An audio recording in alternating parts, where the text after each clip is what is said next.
Oke, kembali lagi bersama gua tentunya dengan Lakmen di sini di channelnya si Lakmen. Pada episode kali ini, gua nggak tahu apakah ini akan menjadi episode terakhir di season ketiga spesial ini. Tapi yang jelas pada episode kali ini gua mau membahas mengenai tentang seseorang yang sangat bisa gue sebut bisa gue sebut seseorang yang sangat brilian. Tentu saja dan tidak bukan, yaitu mangaka dari komik One Piece, yaitu Eiichiro Oda. Oda.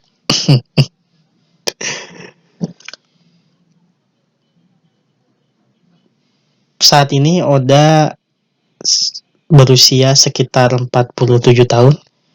Ini sumber yang gue dapat dari Google tentunya. Sekitar usianya 47 tahun. Ada beberapa fakta menarik mengenai Oda sendiri. Jadi kalau teman-teman baca komik One Piece atau punya komik One Piece, Oda selalu memberikan halaman khusus antara hubungan dia dengan para pembaca komiknya. Halaman khusus itu disebut dengan SBS. Lupa lagi sebut, nggak tahu ini ada panjangannya atau enggak ya, tapi intinya SBS. Awal-awal setiap kali gue baca komik One Piece, gue suka cuekin tuh halaman SBS. Tapi ternyata makin kesini makin banyak informasi-informasi melalui halaman SBS ini. Halaman SBS ini pada komik One Piece itu sangat penting karena biasanya Oda itu dia memberikan, kadang-kadang dia suka menjawab secara jenaka, kadang-kadang dia juga menjawab serius atau misterius juga. Salah satunya adalah biasanya kalau dia ditanya tentang misalnya si karakter ini Oda Sensei atau enggak Oda Sang. Oda Sang, kapan sih ulang tahun si Frankie? Atau kapan sih ulang tahun Marco, Big Mom, Kaido, atau enggak Katakuri? Kapan sih ulang tahun mereka? Karena kadang-kadang Oda ngejawabnya di halaman SBS itu. Atau kadang-kadang juga ada yang nanya, Oda bisa nggak sih menggambarkan ilustrasi bagaimana kelompok topi jerami kalau memiliki memiliki jenis kelamin yang berbeda dengan aslinya. Misalnya yang awalnya perempuan jadi laki-laki, yang laki-laki jadi perempuan. Digambar di situ sama Oda. Terus tuh, Oda bisa nggak sih gambarin masa lalu dari si Chibukai? Saat itu tuh ada Doflamingo, Teach, Kuma, Crocodile, Moria, Jinbei, sama buah Hancock. Digambar tuh sama dia ilustrasinya sama Oda. Terus tuh kadang-kadang juga ada beberapa penggemar atau pembaca One Piece yang sangat jeli gitu. Kadang-kadang ada yang nanya, Oda, soalnya gini, ada salah satu detail yang selalu Oda kasih, entah di setiap chapter ataupun ada di beberapa chapter khusus, di mana Oda tuh suka menyelipkan Pandamen. Pandamen tuh dia tuh bukan karakter resmi gitu. Dia nggak pernah ngomong, dia nggak pernah kelihatan dialognya, tapi dia kadang-kadang selalu nyempil si Pandamen ini tuh. Selalu nyempil dia tuh. Dan kadang-kadang tuh penggemar atau pembaca One Piece tuh kadang-kadang suka ngasih tau ke Oda di chapter ini Pandamen yang di sini ya. Oda di chapter ini Pandamen di sebelah sini ya. Kadang-kadang si Oda suka seneng. Oh iya, kau sangat jeli ya, punya mata ya. Aku juga bahkan suka lupa kalau aku menggambar Pandamen di situ. Terus ada juga penggemar yang jeli atau yang menanyakan mengenai, jadi kalau misalnya teman-teman baca nih komik One Piece, ada di salah satu halaman SBS-nya ada seorang penggemar yang nanya, Oda, apa sih maksud dari kombinasi nomor di pasukan zombinya Moria? Nah, ternyata Oda tuh emang punya memang ada sedetail itu sih Oda teh. Jadi memang sebelum sebelum halaman SBS, sebelum ada pertanyaan itu muncul di SBS, Oda itu konsisten memberikan kombinasi nomor yang ada di pasukan zombie-nya Moria. Konsisten, konsisten banget. Dan ternyata si Oda, wah, aku nggak nyangka ternyata kamu sedetail itu yang memperhatikan. Dan gua nggak pernah merhatiin itu. Saat itu gue cuma merhatiin dialog, ekspresi, sama latarnya doang. Gue nggak merhatiin ke detail detail desain karakter yang udah buat gitu. Oh iya, jadi di kombinasi nomor itu di pasukan zombie ada beberapa hal. Ada dari nomor ini sampai ini itu zombie biasa. Dari ini sampai ini zombie khusus. Dari ini sampai ini dia zombie khusus makam. Ini sampai ini zombie khusus taman. Ini sampai ini zombie spesial, zombie prajurit, zombie monster dan sebagainya gitu. Dan dari situlah kita sebagai pembaca, khususnya gua sebagai pembaca One Piece, dikasih tahu kalau begitu dekat hubungan antara Oda dengan pembacanya dan melalui halaman SBS ini. Soalnya gua punya komik Subasa nggak ada, gua punya komik Doraemon nggak ada, Shinchan nggak ada, Yu-Gi-Oh nggak ada, Naruto nggak ada, Bleach nggak ada. Terus tuh gue punya komik apa lagi ya, Dragon Ball nggak ada. Terus komik Yu-Gi-Oh udah ya. A-Shield nggak ada yang kayak gitu, Slam Dunk nggak ada yang kayak gitu. Dan apa ya, dan memang One Piece yang paling beda gitu, dia memberikan halaman khusus, halaman SBS ini dimana kita mengetahui informasi di luar komiknya sendiri gitu. Walaupun ada informasi yang tidak penting kayak ulang tahun karakter ataupun kadang ada yang bercanda aja, tapi ada juga yang benar-benar penting. Dan Oda kadang-kadang suka kaget gitu dia tuh. Waduh, ini ada pembaca komik gua tapi kok dia punya teori atau dia punya apa ya? Dia punya pengamatan yang tajam gitu. Kadang-kadang kadang-kadang dia nggak ngejawab pertanyaan dari ini pembacanya. Kabur aja gitu aja. Jadi misalnya ada pembaca yang nanya, udah sang ini maksudnya apa ya, ini gini ini, hah apa dijawab sama si Oda tuh, hah apa lari, ditulis tuh di situ tuh. Dan maksudnya dari situ benar-benar ditunjukin lah kedekatan antara Oda dan pembaca One Piece.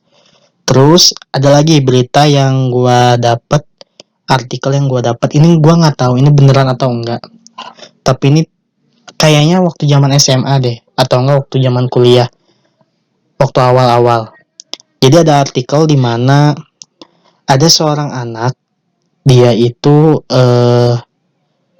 kena penyakit, dan yang bikin sedih adalah beberapa hari atau beberapa bulan kemudian dia pasti akan meninggalkan dunia ini gitu. Dia pasti akan meninggal. Terus ditanya tuh sama orang tuanya, mungkin sama pihak dokternya atau sama media juga, apa sih salah satu keinginan yang pengen kamu tahu gitu. Terus si anak itu teh bilang, aku pengen tahu akhir dari komik One Piece. Saat itu Oda kayaknya dengar, atau informasi itu sampailah ke telinga Oda. Si Oda datang menemui anak tersebut, dan mereka ditinggalin tuh di ruangan itu berdua. Dan kata media, cukup lama mereka saling berdua gitu, berbicara, ngobrol tentang One Piece tentunya. Terus pas mereka udah pamit semuanya pulang, media datang nanya kan, tiba-tiba anak itu nangis. Terus apa ya, dia tuh bilang Aku nggak menyangka ending One Piece seindah itu. Ending One Piece seindah itu. Terus ada juga, ini gue nggak tahu, ini kayaknya gue pernah baca deh di artikel di Instagram atau di Twitter, gue lupa lagi. Ini nggak tahu Oda atau Hajime ya. Hajime itu kan Attack on Titan, walaupun itu juga tuh ada lagi Attack on Titan. Sayang banget dia endingnya. Aduh. Attack on Titan salah satu, waduh, Shingeki no Kyojin padahal seru banget sumpah. Tapi endingnya gitu aja. Gue lupa lagi antara Hajime atau Oda, tapi kayaknya pernah ada yang nanya, pembacanya juga, pembaca komiknya nanya, Oda, gimana kalau ada salah satu pembaca yang berteori dan ternyata teorinya itu mirip dengan ending, teorinya itu mirip dengan apa yang sudah kamu rencanakan. Kalau memang seperti itu kejadiannya, maka aku akan membuat ending yang lain. Kupastikan ending One Piece tidak akan tertebak oleh siapapun. Kata Oda tuh kayak gitu. Cuman gue lupa lagi ini tuh di mana gitu dapetinnya tuh. Gue baca artikelnya tuh kadang-kadang gue lupa nge-save gitu. Kadang-kadang tuh Oda dan anak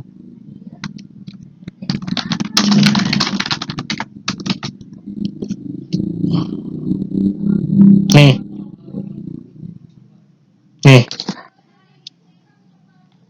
ini gue dapat dari CNN Indonesia.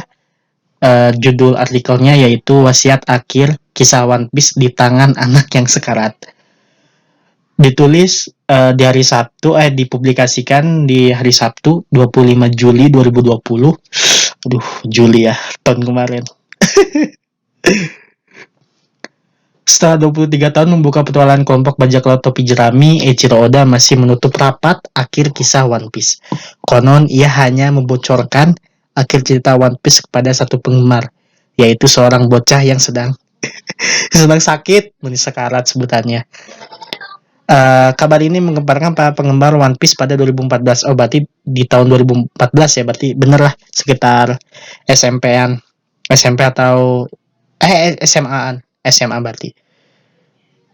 Kala itu, Jap Nation Animanga melaporkan bahwa Oda bersedia membocorkan akhir kisah manga mahakaryanya tersebut demi mewujudkan mimpi terakhir bocah penderita kanker yang sekarat. Ada nama anak itu, yaitu Hinata Fujinami. Anak ini didiagnosis mengidap kanker paru-paru di usia yang sangat muda. Hati orang tuanya hancur ketika mengetahui anaknya sudah dekat dengan ajal. Make-A-Wish Jepang lantas berusaha meringankan rasa sakit anak itu dengan bertanya, harapan apa sih yang ingin Fujinami atau anak itu capai di sisa hidupnya? Lalu Fujinami kemudian mengatakan bahwa dia ingin mendengar akhir kisah manga favoritnya, itu One Piece. Benar kan? Berarti gue nggak ngayal nih. Berarti gue sempat baca ini. Oda dilaporkan menahan air mata setelah melihat kondisi Fujinami. Dengan senang hati, Oda lantas memberitahu anak itu akhir kisah One Piece. Usai memberitahunya, Oda meminta anak itu untuk tidak membocorkan rahasia itu kepada siapapun. Dia juga memohon sambil bercanda kepada Fujinami untuk tidak mengungkapkannya kepada media.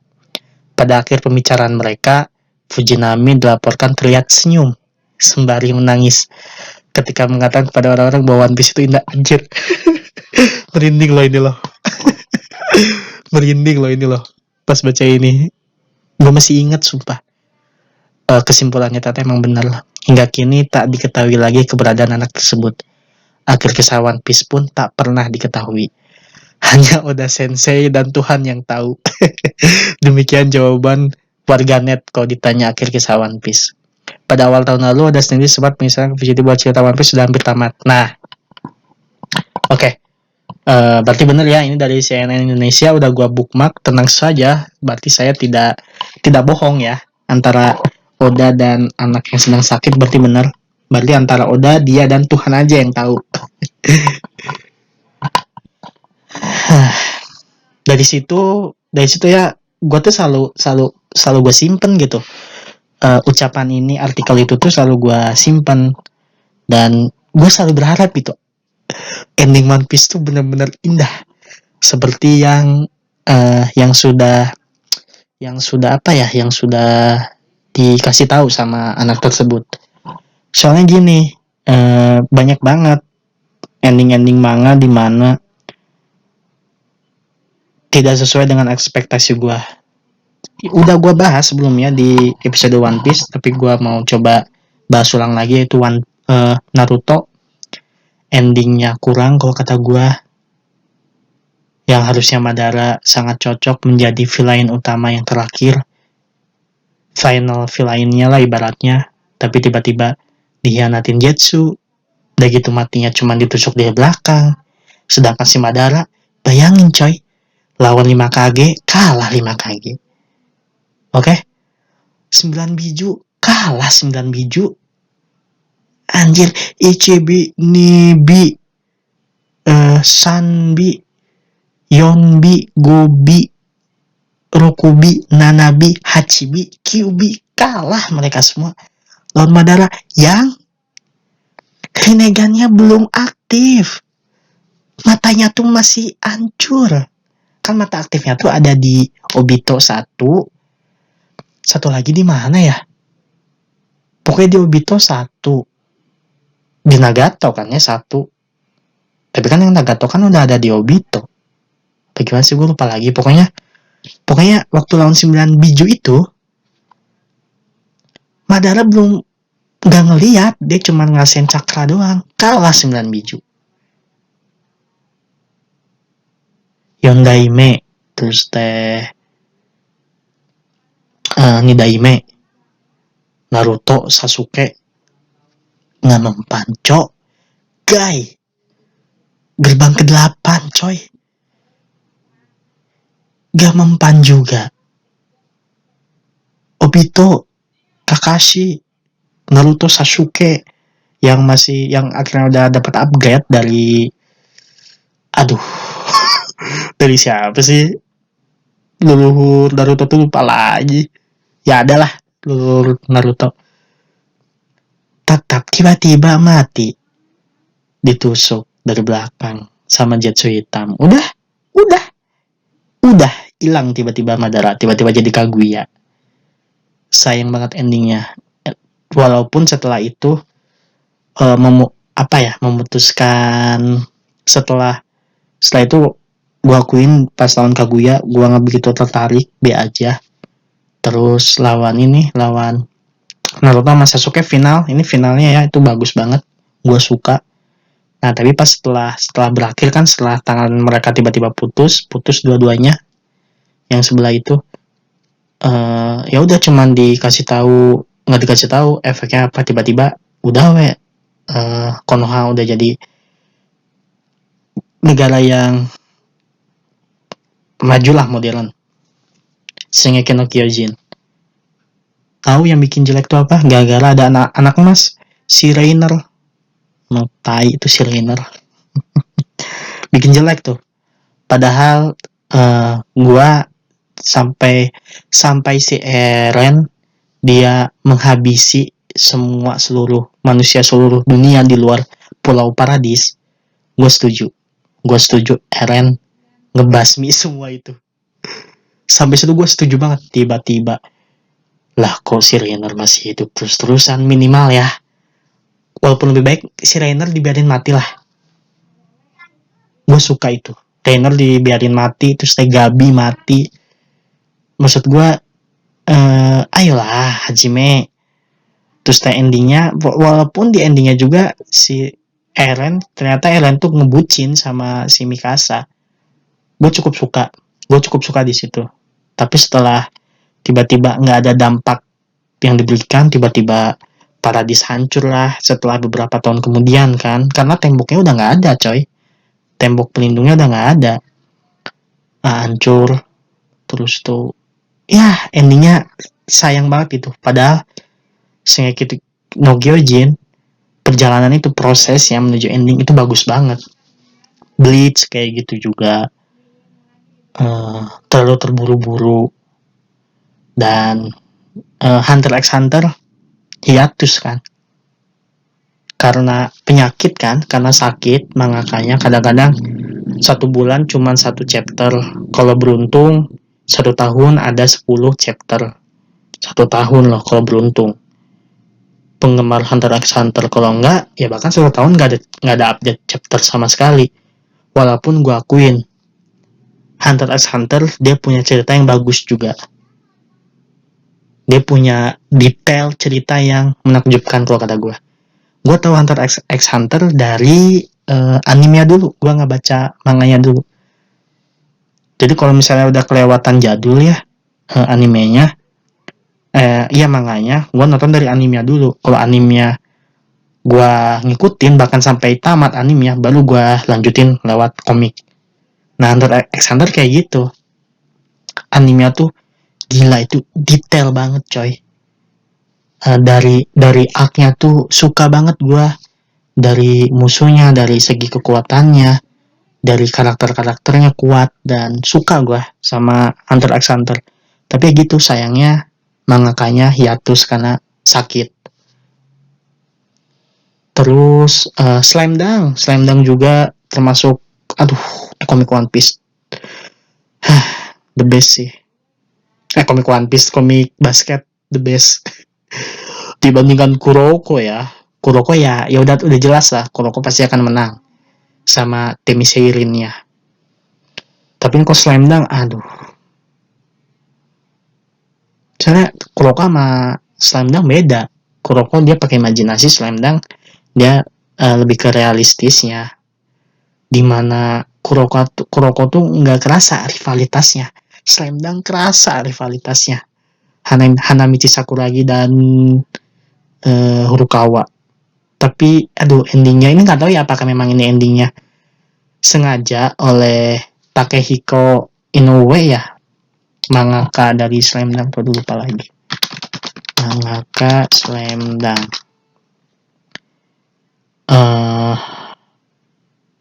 Ya Takehiko Inoue. Walaupun emang ini sengaja, soalnya Slam Dunk tuh dia menang di babak 8 besar ngelawan tim Sanoh ya. Itu tim juara terus loh, underdog kan, jadi kuda hitam si Sohoku tuh. Dia menang, terus dia kalah di perempat final. Seperempat final apa sih sebutannya? Yang 4 besar lah dia kalah Sohoku. Walaupun aduh, dan endingnya gantung banget sumpah Slam Dunk tuh. Dan ya, dan masih banyak manga-manga yang seperti itu lagi. Masih banyak lah manga-manga yang kayak gitu yang udah bagus tapi aduh endingnya kayak gini. Mungkin ada yang terburu-buru, mungkin karena faktor usia atau apa gitu, faktor penyakit dan sebagainya gitu. Dan setelah mendengar jurnal artikel tadi, dan gue ingat kan, gue selalu ingat artikel itu tuh dari dulu. Dia bilang indah, gue percaya anak walaupun ada keraguan sih, ini apakah anak itu memang memahami secara seluruh cerita One Piece yang diceritakan sama Oda langsung itu atau bagaimana gitu. Tapi yang harus gue akuin, ini anak pasti jujur. Bilang indah tuh, dia bilang indah itu pasti jujur. Gak akan bohong lah, gak akan dilebay-lebayin. Pasti jujur dia. Dan ya sekarang tahun ini udah masukin 47. Terus tuh Oda juga sempat bilang, katanya sih ini nggak tahu, lupa di tahun berapa, katanya tuh One Piece itu udah mencapai 50%. Terus tuh di tahun pas masukin ke Wano kalau nggak salah itu 70% apa 80% gitu. Di situ gue tuh ada 2 perasaan, seneng sama bingung. Senengnya adalah oke, alhamdulillah gue masih sehat, masih diberikan kesehatan sampai sekarang. Gue masih diberikan waktu buat menikmati komik One Piece ini. Senengnya itu. Dan gue berharap gue bisa nih ngikutin One Piece sampai tamat. Gue bisa. Tapi yang bikin bingung adalah, aduh ini 80%. Oke. Ini semakin 80%, malah semakin baik plot hole.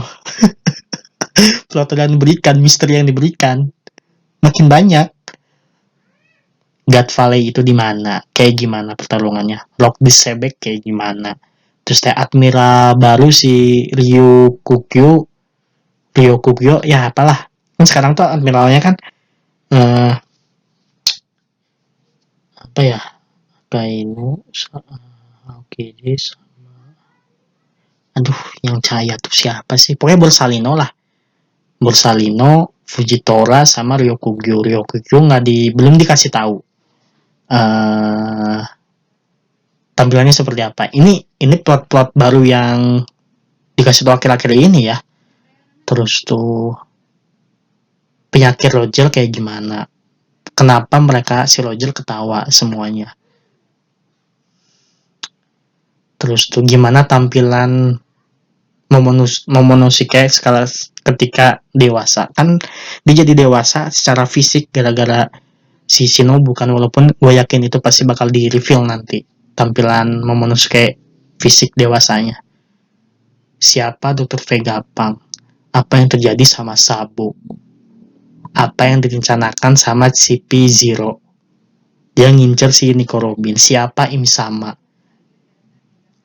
Yang punya topi besar, topi jerami besar itu siapa? Joy Boy itu siapa? Apa hubungan Joy Boy dengan Gajah Zunisa? Maksudnya, aduh, gue senang kalau senang banget akhirnya One Piece sudah lebih 50%, lebih dari 50% aja gue udah senang. Tapi sisanya gue bingung. Aduh, mudah-mudahan jangan sampai ini plot hole-nya jadiin plot hole aja gitu. Jangan sampai kayak gitu. Shanks kekuatannya kayak gimana? Kenapa Shanks punya link? Kenapa dia tiba-tiba Shanks tiba-tiba ada di Marie Joa, itulah sebutannya. Maria Joa. Kenapa Shanks tiba-tiba ada di situ sendirian gitu? Kenapa Gorosei mau ngobrol sama Shanks? Apa yang dibicarakan sama Shanks? Dia bilang, aku akan membicarakan tentang satu bajak laut siapa? Apakah Kurohige, Luffy, atau siapa gitu? Terus tuh, ya maksudnya tuh, oh ya kenapa mata Zoro yang sebelah kiri ketutup terus? Ayo, kenapa ayo? Kenapa ayo? Maksudnya tuh, bingungnya itu plot hole masih banyak, masih belum dijelaskan. Walaupun pedang yang 50, 218 itu udah mulai di reveal satu-satu. Bahkan di revealnya juga nggak lewat dari chapter One Piece ya, tapi bisa lewat dari halaman spesial di SBS One Piece itu. Terus tuh, ya banyak lah plot hole dan Oda 47 tahun dan gue berharap Oda selalu sehat terus. Dia benar, soalnya gue yakin Oda itu dia terkonsep. Dia udah memikirkan bagaimana ending dari One Piece. Bukan gimana nanti aja lah. Gimana nanti seiring berjalannya cerita, gimana respon pembaca. Enggak. Gue rasa nggak kayak gitu. Dia pasti udah memikirkan ending One Piece dari jauh-jauh hari. Seingat gue, kalau Hajime, dia memikirkan atau dia baru merancang ending One Piece, dia sempat nge-reveal ending Shingeki itu. Dia sempat nge-reveal di mana ada seorang ayah gendong bayi, tapi kayaknya nggak dipakai deh reveal itu deh. Gue lupa lagi sih, tapi kayaknya kalau Hajime dia mungkin 2 bulan sebelum apa 3 bulan ya, 3 bulan sebelum menuju chapter terakhir, si Hajime kayaknya baru memikirkan ending Shingeki no Kyojin seperti apa. Tapi kalau Oda, gue cukup yakin kayaknya dia udah memikirkan ending One Piece jauh-jauh sebelum bertahun-tahun sebelumnya. Dia udah memikirkan ending One Piece seperti apa. All Blue kayak gimana, ayo. Senjata kuno kayak gimana. Berapa abad kekosongan kayak gimana. Banyak plot hole, tapi gue harap ending One Piece memang indah. Dan gue harap semoga plot hole-nya tidak menjadi fan service belaka untuk memenuhi rasa penasaran pembaca aja. Gue harap nggak kayak gitu. Gue harap yang terakhir Oda selalu sehat terus. Eiichiro Oda selalu sehat terus, dan semoga One Piece menjadi bukti dengan panjangnya sebuah manga. bisa membuktikan kualitas sebuah manga itu sendiri gitu. Gue berharap One Piece akan menjadi manga yang terbaik lah, yang kalau tamat gue janji gue bakal bukan janji lah ya intinya gue pasti akan ngoleksi komik One Piece dari volume 1 sampai volume tamat. Soalnya gue harus mulai berburu nih komik One Piece fisiknya gue harus mulai berburu karena memang itu worth it buat gue koleksi, sama kayak Yu-Gi-Oh juga gue koleksi komik. Ya itu sih, semoga ending One Piece benar-benar indah seperti yang di artikel itu bilang, indah, satu kata doang, indah. Semoga udah sehat-sehat terus, semoga plot hole-nya tidak menjadi fan service untuk memenuhi keingintahuan pembaca aja. Semoga menjawab plot hole-nya itu bisa menjadikan bumbu tambahan untuk ceritanya sendiri. Udah sehat-sehat terus ya. Udah sang, sehat-sehat terus ya, udah sang. Ini ada penggemarmu dari Indonesia. Penggemar setiamu sudah 1 dekade. Aku mengikuti perkembangan ceritamu dan sampai sekarang memang ada masa-masa di mana bosan, tapi sampai sekarang aku terus mengikuti karya One Piece-mu, Oda-sang. Sehat-sehat terus ya, Oda. Terima kasih buat teman-teman yang udah mau mendengarkan. Waduh, 30 menit lebih mau mendengarkan curahan gue tentang One Piece akhirnya. Ini menjadi episode terakhir di season ketiga spesial ini mengenai One Piece saja. Coba sih banyak sih hal-hal yang harus gue bahas, tapi nantilah, gue belum kepikiran apa aja. Terima kasih teman-teman yang udah mau mendengarkan dan mengikuti perjalanan di channelnya si Lakman di segmen cuap di season ketiga spesial kali ini.